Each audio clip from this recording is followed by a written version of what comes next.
Okay, good morning, folks. Very nice to have you all here.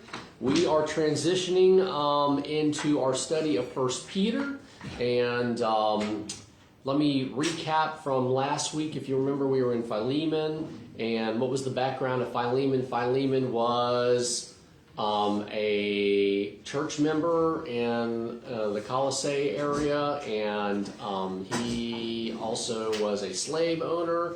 And one of his slaves was Onesimus, and Onesimus stole from Philemon and then took off, wound his way into Rome, and crossed paths by God's providence, I would say, into Paul's orbit, since he was there on house arrest, and led him to Christ. Paul led Onesimus to Christ, and then sent him back with Tychicus, if you remember that, the guy who brought the letter to the Colossae church, as well as to Philemon, 2 letters, one personal, one group letter, and basically said, please receive him back. And it was this beautiful parallel with Paul interceding on the behalf of Onesimus to Philemon. It's the same way as Christ intercedes on our behalf to God the Father. And in fact, it went even on a deeper parallel, knowing that we talked about Philemon, how he was really in a quandary because there's these societal pressures. I mean, if someone's going to steal from you as a capital punishment and run away, that could be a capital offense if you so desired. And to say, oh, you have no consequence, Paul realized that and say, because of the societal issues I know you're dealing with, put it on my account. Charge whatever you stole onto my account, and I'll make good for it. Just like Christ says to the Father, put it on my account. Charge it to me, okay? Like he did, as he did on the cross. And so, I love Philemon. But anyways, that's a nice 25 verses. And so, now that we're experts in Philemon, we're going to go into First Peter. And so, it's interesting. Wiersbe started off with what I could read as snippets off of Amazon. They had this you can read just a little bit of this, because for those who are out there, we don't have our books yet, so I'm going to do my very best in crafting our 4-verse lesson. And Wiersbe said that there was a conference decades ago during the time of C.S. Lewis.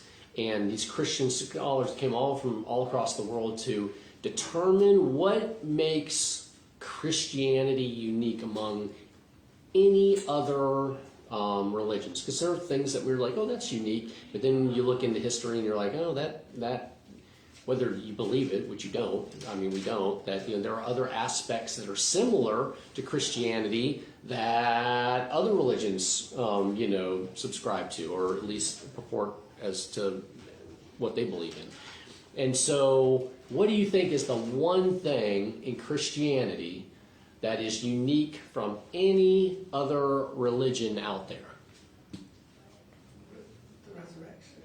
So you would think resurrection's pretty important, right? But there are accounts in other religions that people come to life, okay, from the dead. So now ours is a little bit different because it's Christ being resurrected, okay? But even we have Lazarus and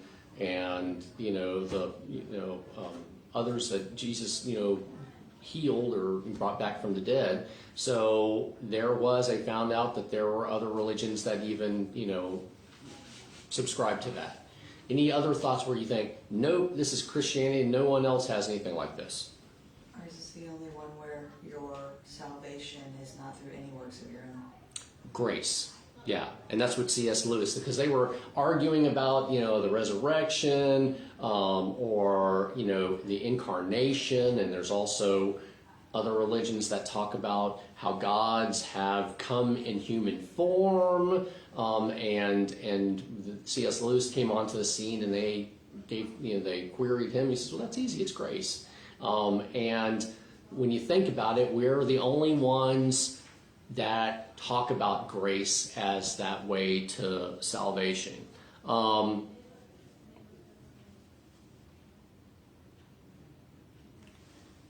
Now, what is grace, I guess, because we throw that word around a lot, don't we? God's riches. Okay. He- His riches given through Christ. I think that's what I learned. Okay. Any other thoughts about if some non-believer said, "Can you just tell me what is this grace stuff?" How would you define grace? Mercy extended for no other reason than that he can. Okay. And right, I would say that mercy is grace is indeed extended for no other reason than God does it, right? I kind of distinguish mercy from grace, okay? Because people talk about mercy and grace, so it has to be, I always think, well, it has to be something different, otherwise they would just use one word for it, right? So mercy, to me, distinguished from grace, mercy is you deserve to be punished, okay, right? And even in the justice system, I deserve to be punished. Show me some mercy, okay? Which means I deserve to be punished and I don't get it, okay? Grace, as I look at it, is God's unmerited favor, okay? So you're right, that part of grace is that for no other reason than God gives it to us, okay? And so what's the probably very inartful way that I try to show this by example? Let's say I stole someone's car, okay?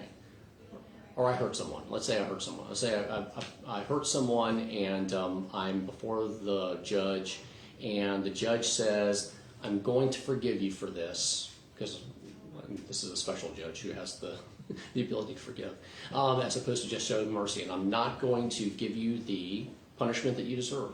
That's mercy.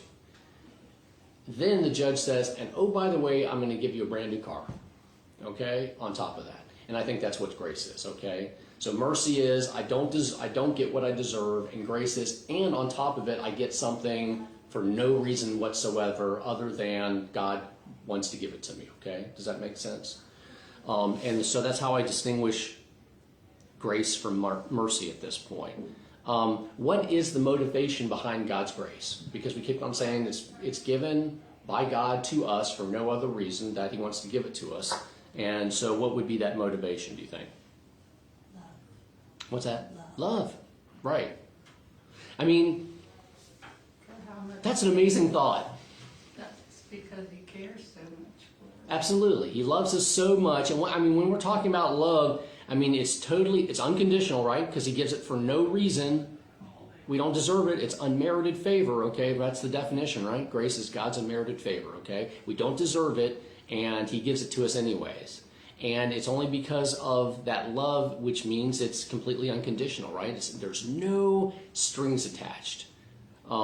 It is deep, it's abiding, which means, he wants to hang out with us. He wants us to have a relationship with him, and it's sacrificial too, wouldn't you say? That's why he gave Jesus, and talking about the ultimate sacrifice. But that is the motivation that allows for God to give us grace. Nothing but love. No strings attached. Which, I think as Christians who have been raised in the church or who've been Christians for a while, sometimes we just throw that word grace around, but it's an awesome concept to me. When I give it more thought than just, you're right, God's grace, it's unmerited favor, I don't deserve it, but that he is doing it only because he loves us that much. And so while grace is indeed free, would you agree with that? Because it's unmerited and it's, in essence, unconditional, if those are synonymous terms. Is it cheap, though? No. Why is it not cheap? It costs. Didn't cost us anything, right? Right. And it's not something we could afford to obtain. Of course. It cost him something to give it to us. It cost Right. Christ's life, but it's also something we can't obtain. Right. Even if we put ourselves on the cross, which we deserve to be put on the cross for our sin, it would not get us grace, right? Because we are flawed. We deserved exactly what we are on the cross for, right? as opposed to Christ, who didn't deserve any of it, and is doing it freely, and he's perfect and we're not, because we have sinned so much. And so Peter will talk about the grace of God in 1 Peter. And this, it's different because there are so many books of the Bible in the New Testament. We've gone over many of them, and a lot of times especially the letters from Paul, they call them the Pauline epistles, right? Because of Paul. And they often are there to correct, right? Because of something that one of the churches have done. Sometimes encouraged, like Philippians, right? But a lot of times Corinthians correct, Galatians, Colossians, try to correct a heresy, right? And 1 Peter is really known for nothing more than encouragement and talking about God's grace. And so you'll see this in 1 Peter throughout that. Do you think that Peter had a pretty good understanding of God's grace? Of God's unmerited favor? Why Peter, do you think? I mean, everyone experienced God's grace, right? Right. Why would it be particularly poignant from Peter's perspective? Because he denied Christ three Right. times and forgave him. Yeah, and it's not just he denied Christ, but what did Peter say before God I said, would never do that. yeah, I'll die before I let them take you, Lord, at this point. And Jesus said, Peter, when the cock crows, you will have, denied me 3 times. I'm paraphrasing that. But it's really interesting. I want to take you to Luke because I didn't realize this, but Wearsby brought up something that I wanted to share with you. We're in chapter, you don't have to turn to it if you don't want to, it's chapter 22 and 60 through 62. And Peter replied, of course, again, Luke 22, 60 to 62. Peter replied, "Man, I don't know what you're talking about." This is the third denial, by the way. "I don't know what you're talking about." Just as he was speaking, the rooster crowed. The Lord turned and looked straight at Peter. Then Peter remembered the word the Lord had spoken to him. "Before the rooster crows, you will disown me 3 times. And he went outside and wept bitterly. Okay? Can you think about that? The verb looked at this point. If you were looking at Peter after what Peter had done to you, what kind of look would you think you would have given him, I guess, at that point?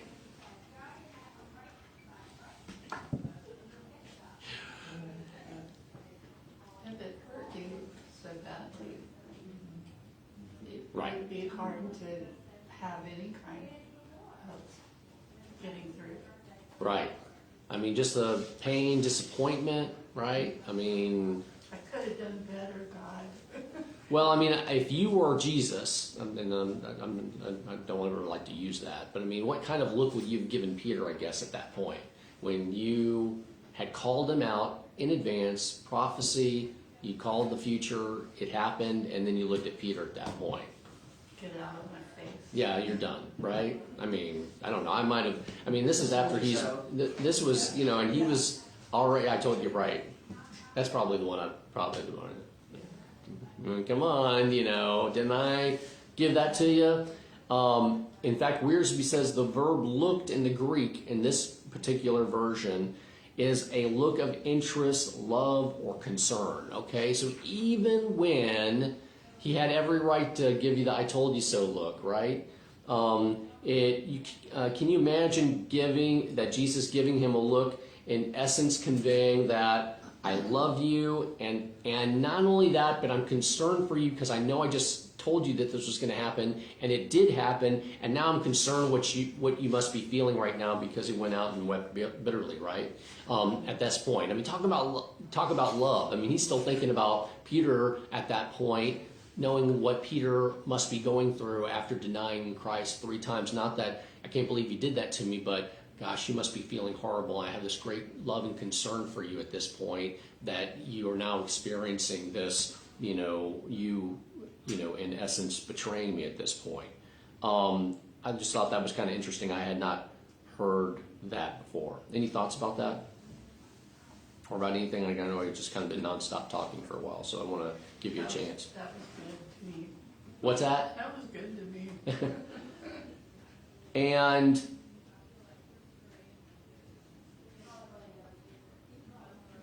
this may be a softball question, but would you say that that understanding God's grace should give us hope?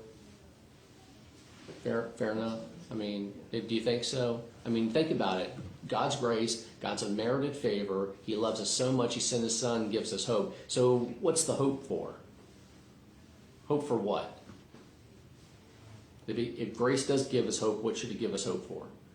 I mean, ultimately for our salvation. Right. Should it just give us hope only for eternity purposes? What about for us here in our lives daily? Today. Yeah. I think it's for today and for eternity, right? And I think that is exactly what Peter is trying to convey to the recipients of the book of 1 Peter. If you're wanting to know what 1 Peter is all about, it's Wearsby, you haven't got the book yet, but it's called Be Hopeful, okay? And it's because of God's grace that we should be hopeful. And that's what Peter's trying to convey to the recipients of 1 Peter. Be hopeful. Well, why do you think Christians would need hope at this time? We're in the early 60s AD, okay? And so I've written over here what the Christian church is going to experience specifically after 64 AD, okay? And you may know or a little bit about it or what, but there is a fire that ravages Rome, okay? Because Rome is built in largely by wood, okay? I know you're thinking of, Rome, the Colosseum, and this masonry and things that don't burn, but a lot of it is just the poor parts, right? And this fire ravages the place where most of the Roman citizens are homeless at this point. And many think that Nero has done this because Nero has this passion to build Rome in this colossal fashion, right? This just amazing fashion, and wooden tenements are not what he's looking for. In fact, Tacitus, the Roman historian, indicates that, and there's some indication that people had seen people starting to light fires, and even when the fire started to die down, that there were others that were lighting fires on purpose, okay? Not like it's what's the Great Fire of London when the cow hit the Mrs. Betty's whatever, I don't know, the cow or something that knocked over. Maybe that's the Chicago fire, I'm not sure what it is. Okay, maybe I'm getting my big fires mixed up, okay. I think it is the Chicago fire. But London had a big fire, Chicago had a big fire, and Rome had a big fire too. And so the people there were some rumors that Nero was indeed the start of this, the cause of these fires. So what does Nero do? He decides to blame the Christians. Now, why are you thinking well, why the Christians? I mean, I don't understand because, why not pick anyone else? So you have to think, again, why would Christianity be particularly not well accepted in the Roman Empire? Roman Empire was all about paganism and having multiple gods. Right. Whereas Christianity said, no, there's one. We don't worship Caesar. Right. He's not a god. Right. So, you've probably seen the movie Gladiator, right? Or maybe not, I don't know. Guys see Gladiator, you've seen Gladiator, I don't know. Maybe you're too young for that.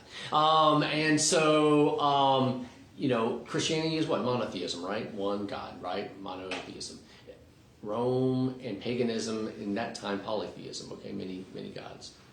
And so they would have their little, gods that were, sometimes it was their parents, and sometimes it was other gods that their family had said this is our special god, that kind of stuff. And they'd have their little whatever, figurines or whatever that were set out in their house at this point. And so that's one thing, you're right. Not only that, but there's emperor worship, right? And he kind of elevated, the emperors kind of elevated themselves as a godlike creature at this point. And Christianity is just not going to do that, right? At this point. So here's some other things. People misunderstood, I think, a lot of times Christianity. At first, Christianity got a pass because Rome, when Christianity came about, Roman folks didn't really understand them. The Greeks, really didn't understand them. They just kind of thought it was a sect of Judaism, which was allowable in the Roman Empire. They're okay with Judaism being, don't get me wrong, there was anti-Semitism, don't get me wrong, but that was an allowed, practiced religion in the Roman Empire. And so when the Way came about, they said, oh, that's just just a part of the Judaism thing, even though it's not at all that. And so for a while, Christianity got a pass. And then it came to people, once you started to really understand Christianity as opposed to Judaism, it's not that at all. It's this rebel Christus, which is Christ, right? And that the Jews did not at all follow him at this point. Well, what did the Christians do? Well, they had these things called love feasts, right? Well, first of all, they had the Lord's Supper, right? And then they're talking about, and they only did it in private. They didn't bring in other non-believers for the Lord's Supper. And they're talking about, Our body and blood. cannibalism, right? And drinking people's blood and eating people's flesh and that kind of stuff. And so there's all kinds of craziness going on. And these people, little Johnny's been missing, for the last 3 weeks. And where is he? And he may have run off, or he may have been killed, or whatever it is. But isn't that an easy scapegoat of saying, who's those folks that are talking about eating flesh and drinking blood down the road at that point? Also, they talked about the love feast, when Christians came together also, and, which was in association a lot of times with the Lord's Supper, but it was more than that. It was kind of like our potlucks, right? We get together and we eat and we love, we love on each other in a social way, right? And Baptists know how to do that, right? And so, but you can see in a paganist society, when you hear a love feast, okay, they're thinking about how this is just some kind of debaucherous, sexually immoral kind of thing going on. And again, not something that anyone's privy to other than the members of that, that Christ church, okay? And so Nero realized these were easy scapegoats, okay? And so he said it was these guys, okay? And because it was these guys, we're going to really persecute them. And the first great persecution of the Christians started after the fire, okay? After 64 AD. With persecution, how much hope do you think? Do you think Peter was hitting the mark on this point? Do you think these folks might need hope at this point? Let me give you, for instance, about 3 or 4 months ago, they just took me away and they rolled me in pitch, okay, which is tar, oil, whatever the stuff is, the hot black stuff that they do. And at one of Nero's parties, they set me alight, Jim, so that they could have their parties at night, okay, which is what they did with Christians. It's, part of the historical record at this point. Last month, they crucified Patty, okay, got her, found her to be a Christian, and decided to crucify her. And just last week, they threw Elaine in the Colosseum where she died by lions. How would you feel at this point as a Christian if, let's say, things like that happened to our members of our church at that point, people we cared for? Hopeless. I can imagine why Peter would say, hey, folks, we should have hope. I know this is tough, but we should be having hope. And you can imagine when we say we feel persecution as Christians, nothing nothing compared to what they were feeling, you know, after at 64 AD and past that. Okay, and so you know when we should start thinking in those kind of terms. That's what they're feeling, and that is what Peter is addressing at this point.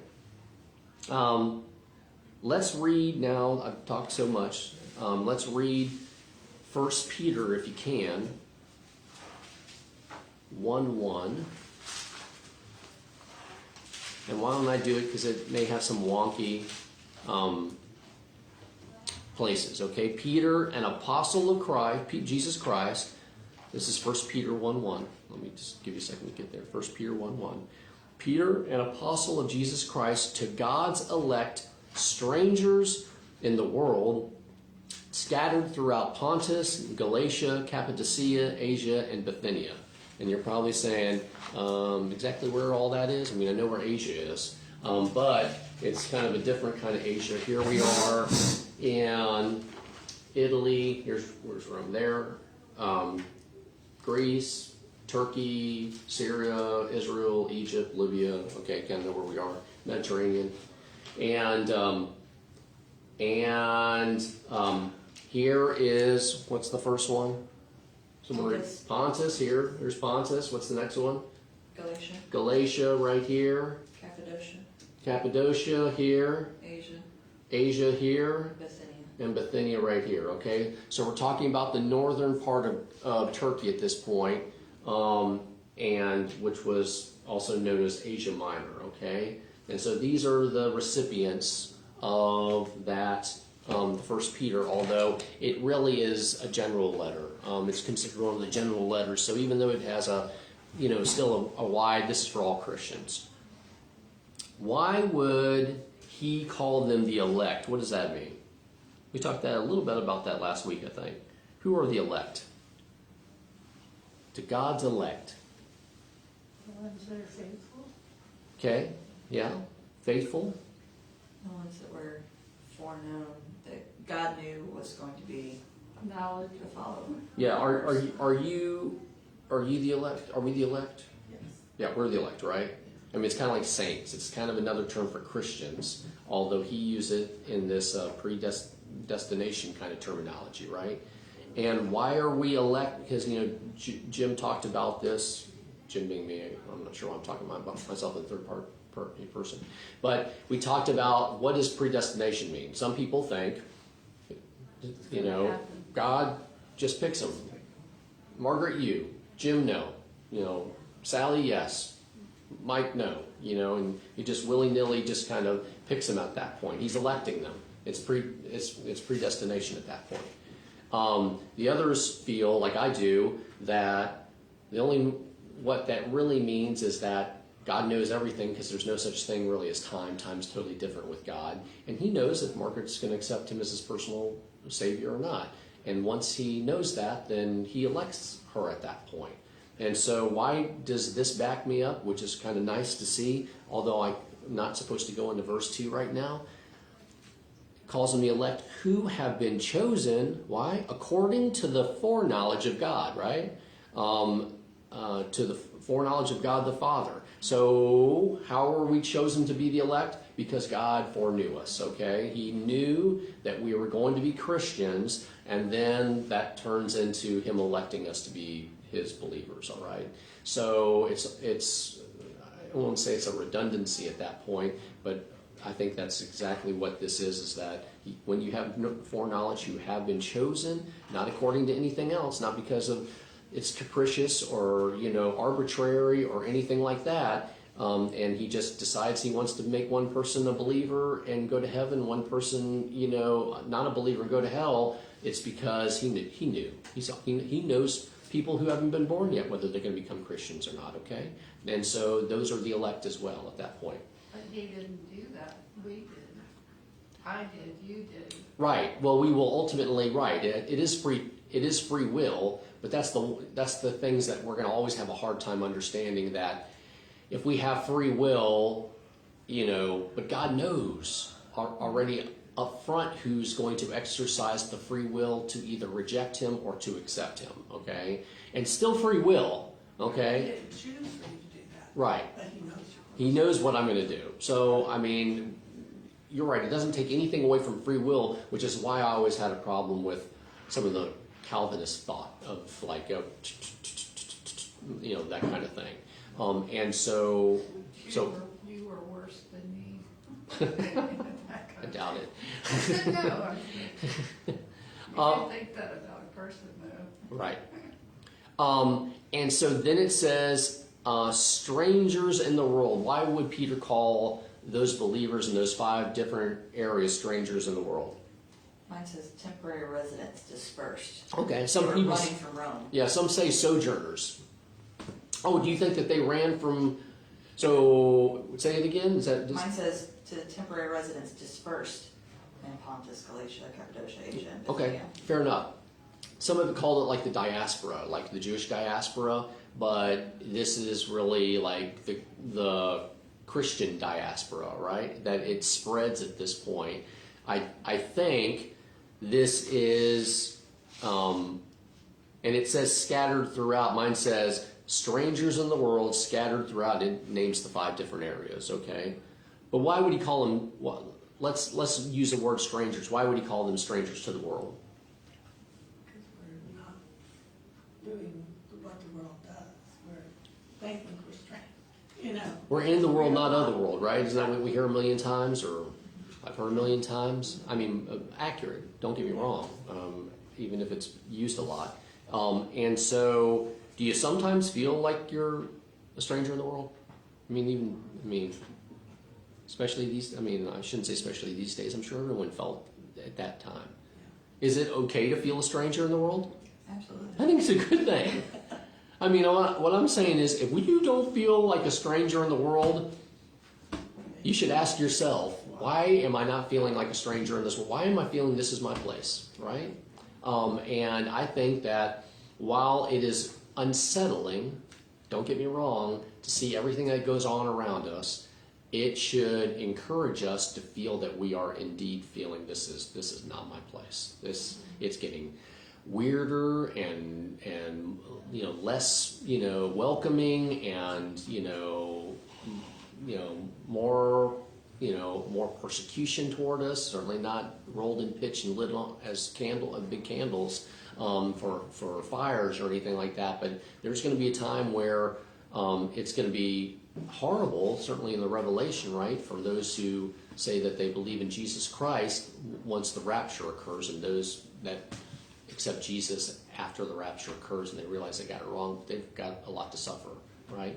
And so, yeah, I think it's okay to feel, in fact, I would say it's a good thing. Hopefully, we should probably all feel like we're strangers in this world.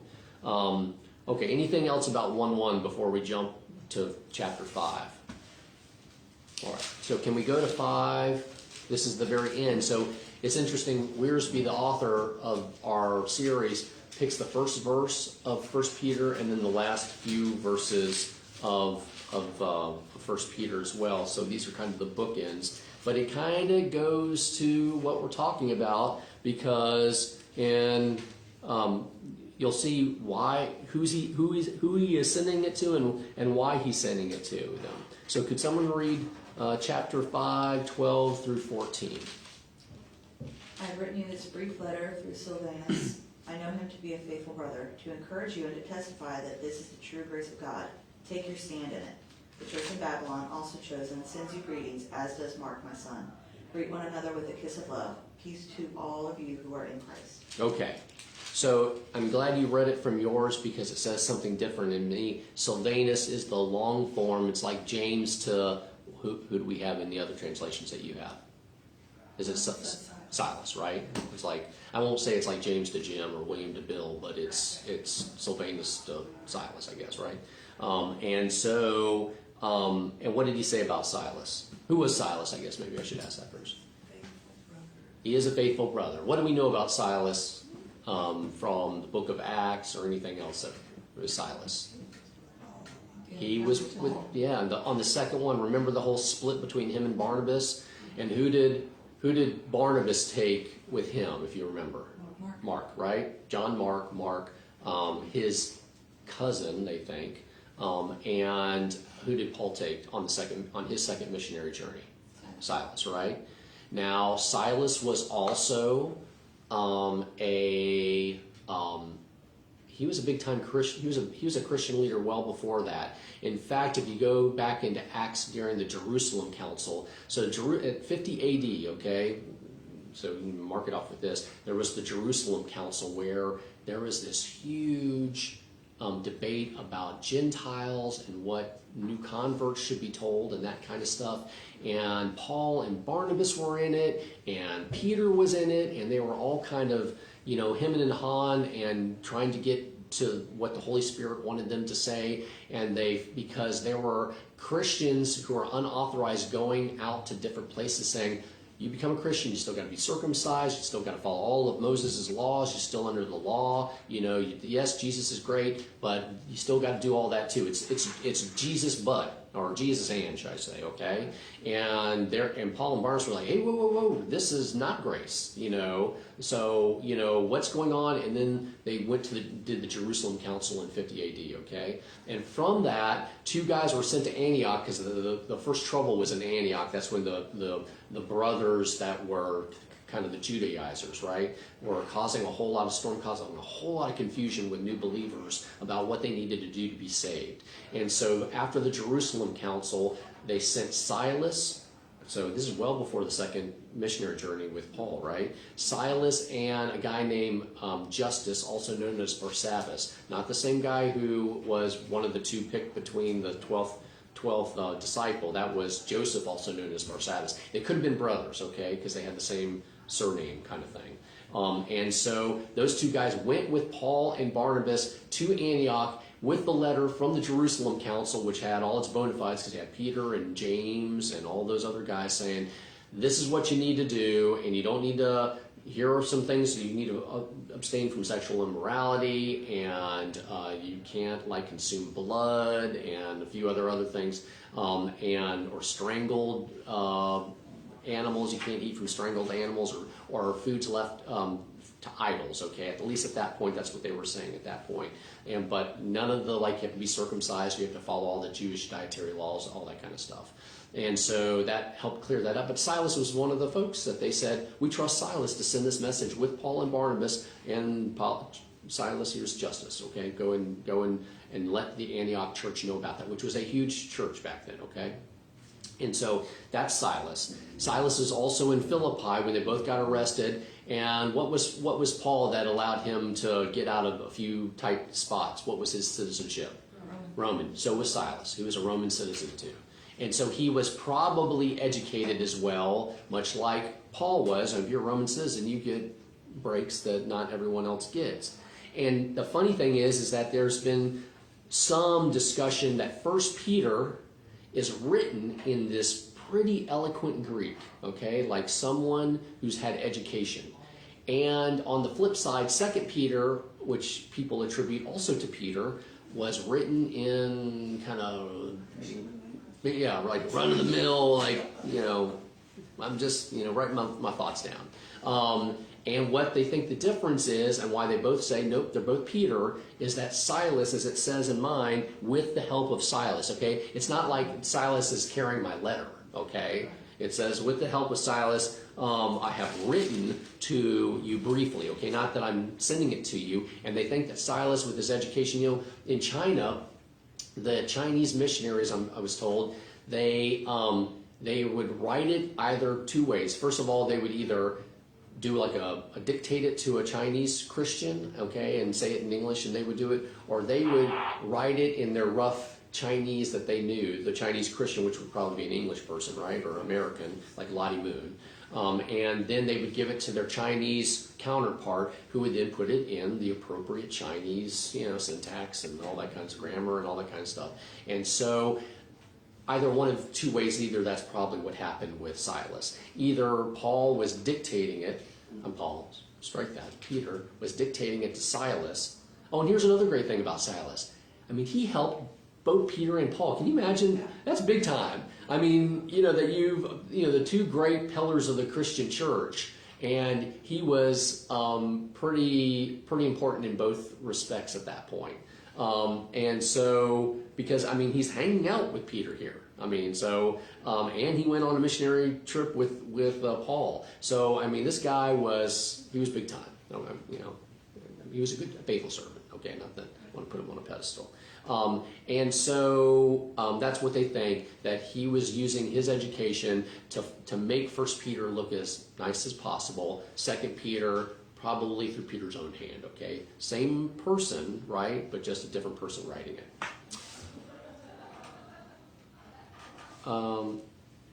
Okay, so Silas helped him, written to it, and then why is he writing this again? We've said it a few times. What's 1 Peter all about? Encourage and testify. Encouraging you and testifying that this is the true grace of God. What's the grace? Unmerited favor. Stand fast in it. I know some of y'all are being thrown to the lions. Some of y'all are being crucified. It's going to be tough for Peter too as well. And but I know but this is why we're doing this. And I know we haven't gotten into the meat of it because we haven't gotten in between 1:1 and 5:12 and 14. But this is why he's writing it. The true grace of God. Stand fast in it. And it also says, and testifying. I mean, if anyone can testify to the true grace of God, right? Isn't it Peter, like we said? I mean, he knows God's grace. He was reinstated by Christ. He denied Christ and then was reinstated by Christ. And then it says, she who is in Babylon, two thoughts about who the she is, okay? One, I think as Aaron said, it's referring to a church, okay? Which might be used in the feminine.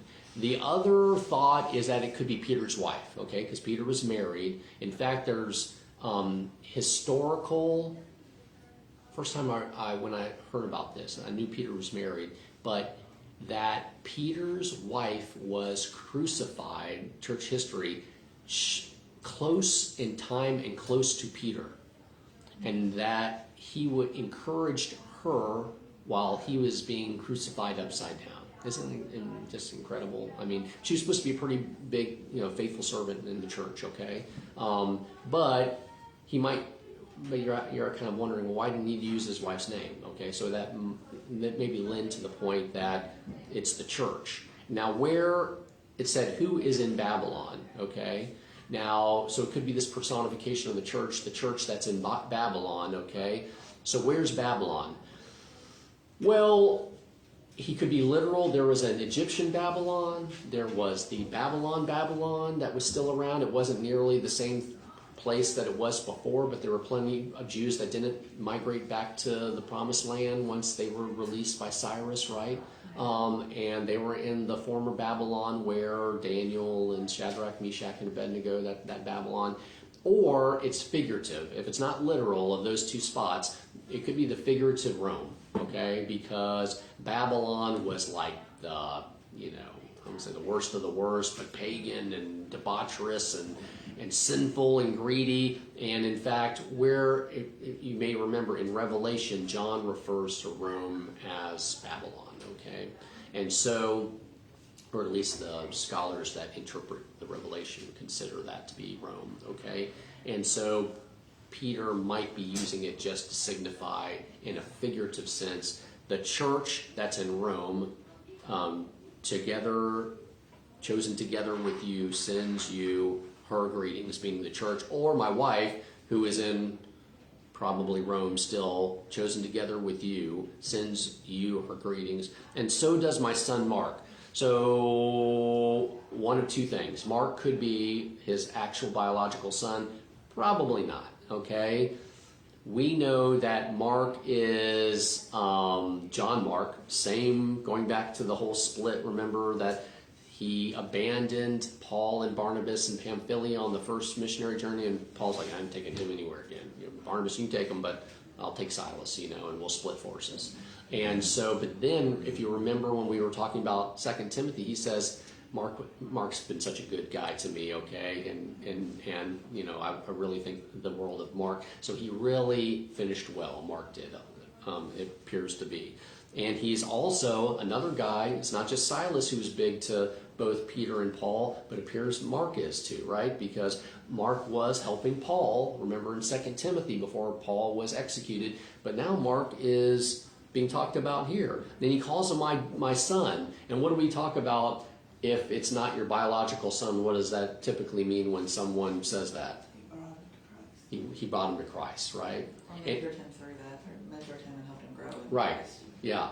And what I think is, if you remember, and I think I've got this, Mark's mom was the house where when Peter was released by the angel in Jerusalem when he was arrested, he went to the house, and remember the little servant girl, was her name Rhoda or something like that? He was like, "Hey, it's Peter," and she's like, she runs back up to the believers. She's like, "There's a ghost out there. It could be is it a ghost? Someone says there's Peter out there," or something like that, because they believe he's still, of course, incarcerated in the Roman prison at that point, and they believe that house is Mark's mom's. Okay, which would, I guess, be, if they were cousins, that would be his aunt, right? And so Mark also writes the book of Mark. And many people believe that it's basically him using Peter's account, okay? So, of the gospel, okay? So you'll see some of that stuff that, that is, Peter talking through the gospel of Mark, okay?